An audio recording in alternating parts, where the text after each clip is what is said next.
teve Covid, não? Já. Também já.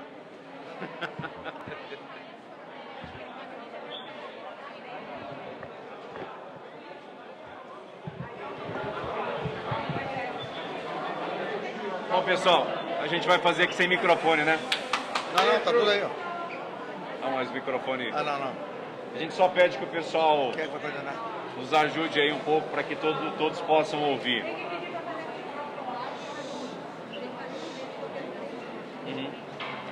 Como é que é? Ok. Não tem caixa de som aqui. Não, ficou tudo lá fora. É. Bom, meus amigos, eu vou começar aqui então. Hoje nós acabamos de fazer uma entrega aqui através do Programa de Aquisição de Alimentos.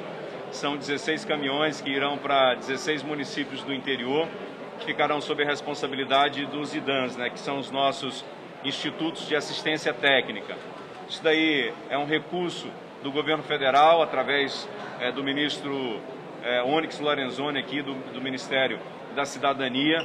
O ministro sempre tem nos apoiado, inclusive nos ajudou que esse ano nós tivéssemos um aumento maior de recursos para a compra da agricultura familiar, na ordem de 13 milhões e 400 mil reais. Isso daí vai ser importante para a gente seguir nessa construção de recuperação das atividades econômicas, levando em consideração o planejamento que o Estado do Amazonas tem feito para fazer com que esse setor seja cada vez mais pujante, levando em consideração as cadeias que nós elegemos aí para fazer esses investimentos. Então, toda essa estrutura, todos esses caminhões serão importantes para que a gente possa não só garantir o escoamento dessa produção, mas também garantir alimento para aquelas pessoas em condição de vulnerabilidade social.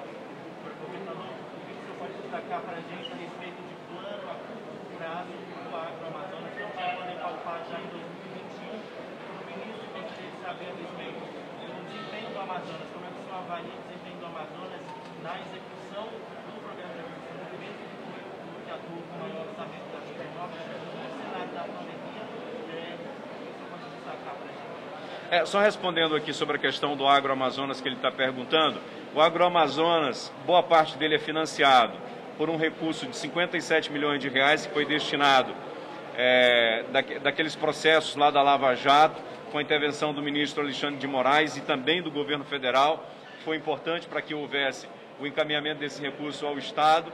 E dentre as áreas que nós priorizamos está a questão da regularização fundiária.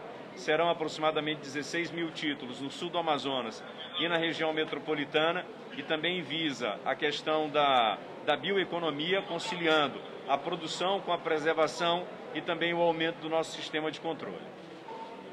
Bom, é importante dizer que, no que diz respeito ao governo do Estado do Amazonas, tem se empenhado na implementação do Programa de Aquisição de Alimentos.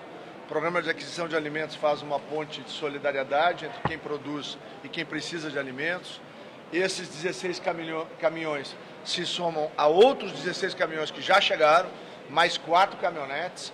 Então é uma estrutura que foi trazida até o Estado do Amazonas pelo governo federal, e o governador e a sua equipe têm tido um empenho extraordinário para que a agricultura familiar possa receber atenção, particularmente agora, no período da pandemia, e o governo federal está muito satisfeito com a atuação da equipe de governo aqui no Amazonas. Boa tarde, Júlia Pereira, do site Amazonas Atual. Para o governador primeiro. Governador, qual a leitura que o senhor fez, que o senhor faz, da eleição que aconteceu na Assembleia Legislativa, que elegeu aí a mesa diretora, como é que o senhor avaliou toda essa situação? Ao ministro, diante dessa disputa, dessa briga entre o governo Bolsonaro e João Dória, de quem que o senhor está do lado? Do Bolsonaro, do João Dória ou da população? Deixa eu só responder aqui. Bom, com relação à questão da Assembleia Legislativa, essa é uma questão interna da Assembleia e que são os deputados que escolhem, né? Eu não tenho votos, quem tem votos são os deputados. Então não é uma questão que me diz respeito. Bom, em maio de 2017 eu renunciei à Secretaria-Geral dos Democratas, contrariando toda a orientação do meu partido para estar ao lado do presidente. Eu acho que isso responde à pergunta. E existe presidente mais dedicado à população brasileira que o Bolsonaro? Eu não conheço na história do Brasil.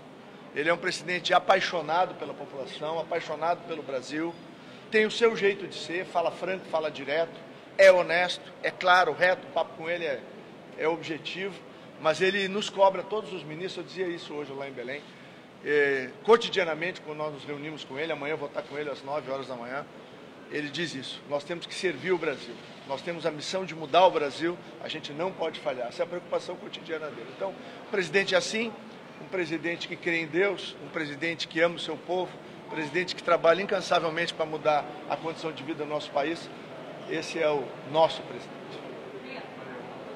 Ministro, a pergunta agora é minha. Sou Carolina Giboni, da revista Cenário, e no último dia 11, no Recife, o senhor disse que o novo Bolsa Família vai ser revolucionário. Ele vai pautar meritocracia para compor a nova renda brasileira. É isso. Eu queria saber qual é a tática que vai ser aplicada nessa reformulação do programa e também qual é a concepção que o senhor afirmou que existe atualmente no programa.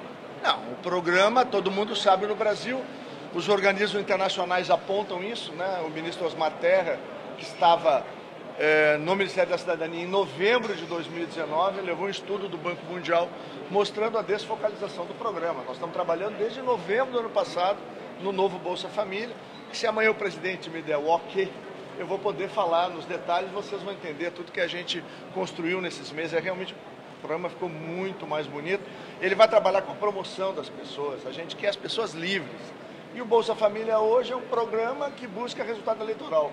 O presidente Bolsonaro já ganhou a eleição contra esse conceito. O que ele quer é ajudar os que precisam, estender a mão e criar uma rampa de prosperidade, de sucesso, de independência para as famílias. Nós queremos que o brasileiro livre escolha quem ele achar melhor para governar o Brasil. Eu tenho certeza que quanto mais livres forem os brasileiros, mais eles vão escolher o presidente Bolsonaro.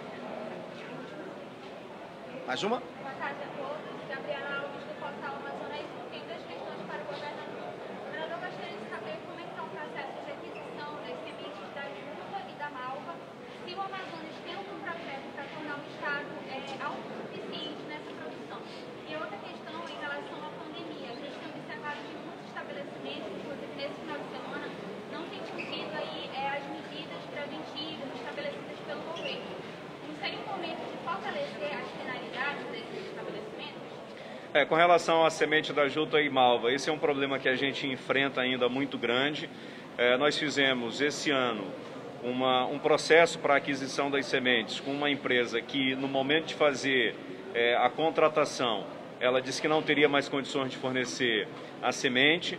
Nós fizemos uma parceria com uma empresa privada, uma empresa que inclusive faz a confecção das sacarias a partir dessa matéria-prima, e nós estamos tentando encontrar outros caminhos e outras empresas para que possam nos fornecer a semente. E nós estamos construindo uma parceria com a Universidade Federal do Amazonas para que a gente possa ser autossustentável e que a gente não dependa de outros estados e de outras regiões, para que a gente possa, no período correto, no período do plantio, ter disponível essa semente.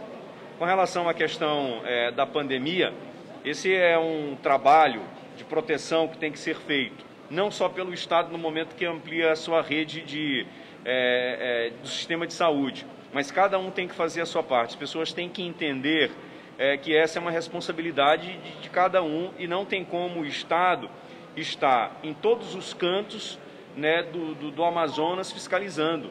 É humanamente impossível, Estado nenhum consegue fazer isso. E outra coisa, o nosso objetivo não é punir ninguém, não é aplicar multa em ninguém, o nosso objetivo não é esse. Quando a minha polícia vai para a rua, ela vai para um trabalho de orientação, porque a gente entende a necessidade que as pessoas têm de trabalhar, principalmente nesse momento de fim de ano, em que precisa se pagar 13º, em que as famílias estão se confraternizando. Então esse é o nosso objetivo, mas aí eu reforço aqui o apelo da necessidade de cada um ter que fazer a sua parte. Obrigado. Obrigado, pessoal. Boa tarde. Luan.